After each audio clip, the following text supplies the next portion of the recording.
Hey, what's up, people? It's your boy Ludwig Jr. coming to you for SYTE TV UK.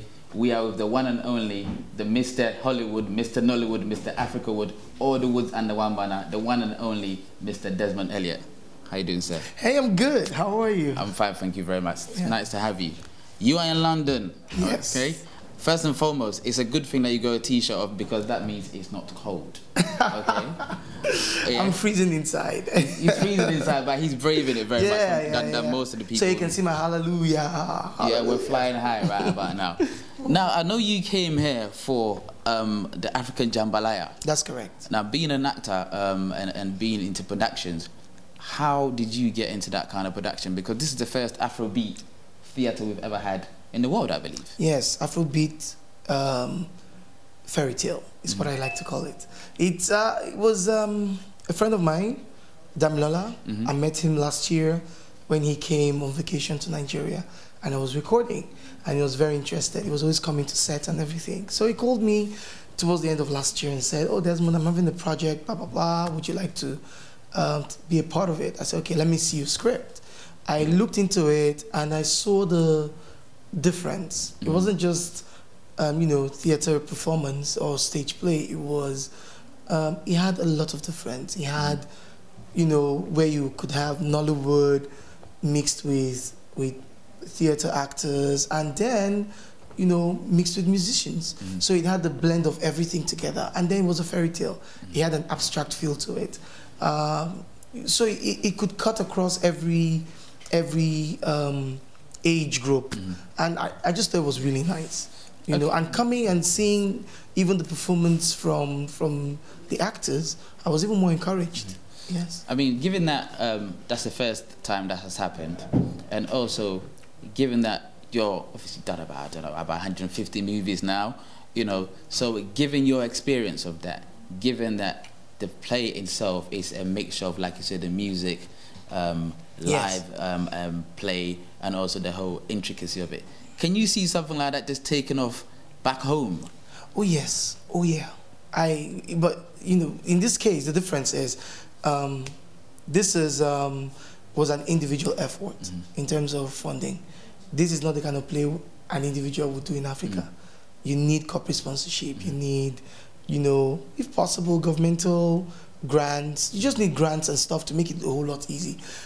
Stage looks easy, but it's not. You need to build a stage, you need to change features, and being an abstract kind of feel, you know, you need to be in a jungle or an island or wherever it is with different features, different things happening. All those things cost money. You know, it's not something I would advise Damilola to go into personally. You would need to be, you need some aid. Lots of it, actually. And yes, it's something that would be well embraced in Africa. And I said you can make it into two forms. You can do for the kids, and you can also do for the adults. And it depends on how graphic you want it to be. Okay, so taking it from the production side of things, you know, talking about yourself, you know, reflections, you know, in the cupboard. Okay, so you've been busy. Yes, I definitely have been busy. What are we going to expect from 2013? Because prior to now, you've been so busy. I'm so surprised that you're even here, given the time. The rest was really needed. I needed a change in the environment. Yeah, last year I was really busy shooting. Mostly, I spent most of my production time in Sierra Leone, Freetown, and the government was so gracious to have, you know, accepted me. And yeah, lots of money was spent as well doing productions. And yeah, we did reflections. It touched on schizophrenia from an African point of view. Okay. Now, that's why I like Nollywood, and I like where we're evolving into. We can tell our stories from the way we see perspective. It. Yes, and which is something that has not been done, and will never be done, you know, unless you have the Africans actually treat the stories. Just like you see Django. I saw Django a couple of days ago, and then you could talk about a Western movie from an African American point of view, and you know, to me it looked like a dream. So doing schizophrenia, a girl who was confused, the lead actor I got from Australia, Aisha, and then Kamara, and yeah, it was 80% Creole. Now Creole is a language that has been spoken and evolved into what we call Pidgin English in Nigeria and Ghana and Cameroon. But in Sierra Leone, it's still Creole. Yeah, Creole. And that is the original, language. Undiluted, an official language for the Sierra Leoneans. So I did 80% Creole. Beautiful, beautiful performance from the actors. And I'm excited. The little I've played to Nigerians, they find very, very interesting because the language sounds like Pidgin English, but yet it's not Pidgin. Because you have to listen to it clearly to distinguish and then certain sounds. And I feel the people from the Caribbean will enjoy as well, because it's almost like the Jamaican patois. You could see where they picked a few, words from. And then it's not. So it's beautiful. I'm so excited, not only telling a story, but then it's in Creole. Okay, so I guess if I said, howdy buddy. I said the body they fine. How you say? I don't know the rest. Oh, you see how they do? You see how they do fine. Okay, I do fine. I'm learning something from Mr. Elliot himself. It's beautiful. Okay, it's beautiful. Now schizophrenia is a very sensitive subject for Africans because sometimes we don't understand the intricacy of that, and we always seem to think it's just juju or voodoo or somebody's doing something. I tried very hard to go away from it because I'm not into juju and all those things. Not that they don't exist; they do exist. But it's just trying to educate people that sometimes we these do not are talk. real. We're not talking. Yes, these are real illnesses, and we need to take it seriously. And then which is why I say the African factor. We must always realize there are lots of things we believe in. So many things. I'm a Christian, a very strong Christian at that. But there are certain things that do exist that we can't take away. Here's a girl who comes from a land of nowhere, lives in Australia.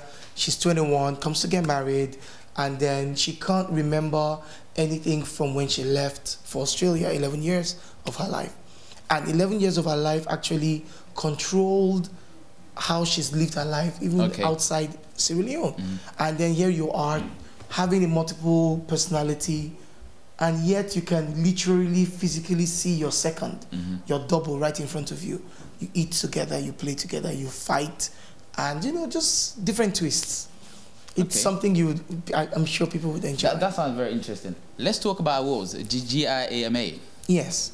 How did that come about? Because I read something not long ago that you picked up the award. I saw your tweet, the award in your hand. I think it was in Texas. Yes, it was in Texas. Why Texas? And what is the award for those who don't understand it? What exactly is it? It's called the GIAMA Awards.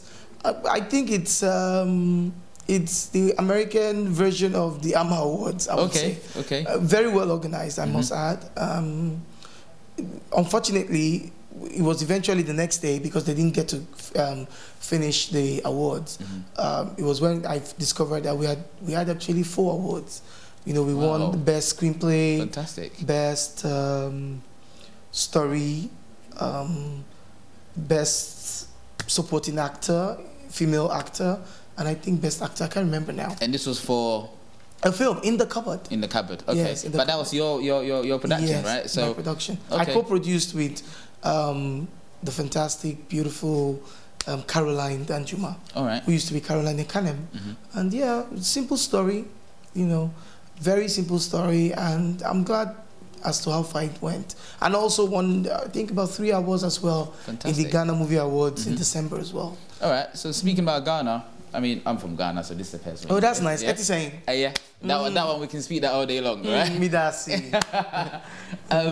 in regards to any future work, are you going to work with collaborate with any actors or any performers? I always work. It's part of my vision as Desmond. I don't see I'm Nigerian, proudly so, but I do not see myself as just picking Nigeria up. Okay. The only thing I feel Gaddafi did in Africa is making sure we had a sense of belonging, making sure that at some point we'll have a united Africa, whether it was for personal reasons or for whatever reason. The groundwork was there. He had a vision of having Africa united, and I think that's one thing movies can do, which music is doing, but music is a bit more restrictive. In terms of Nigeria, in terms of film, you can have actors from Liberia, Ghana, which is what I did in Reflections, in The Cupboard as well. I had Lydia Forson. Okay. Lydia Forson. Every film I think I have done, I usually have a Ghanaian at least. So you're trying to make sure you collaborate to make sure that always necessary. Intertwined. It's always necessary. The acting is always different. The styles are different. The feel is different. The looks are different as well. You know, so I have that. I had Jackie do 2 of my films last year as well. This year it's not going to be any different. Okay. Yes, I had Liberians as well, you know, come up, and I'm excited for how the film business is coming. All right, that's fantastic, because I know, like, you know, African movies, you know, we watch it all the time, whether we like it or not. Nollywood is getting big. The DVDs are being sold everywhere. You can download them. Besides the UK. Yeah. Well, isn't it being? Or your DVDs are not being sold here? No, they're not being sold. Well, we have to make sure that we ship them over, because if we're here, we gotta make sure that it goes straight to TV. That's the part I don't like. Well, we'll bring them over. I'm sure there are ways that we grab can make your that, copy now. I'm sure we can make that happen.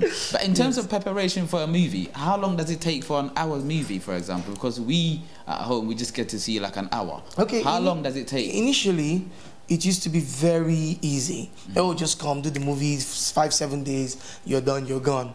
But you know, as the social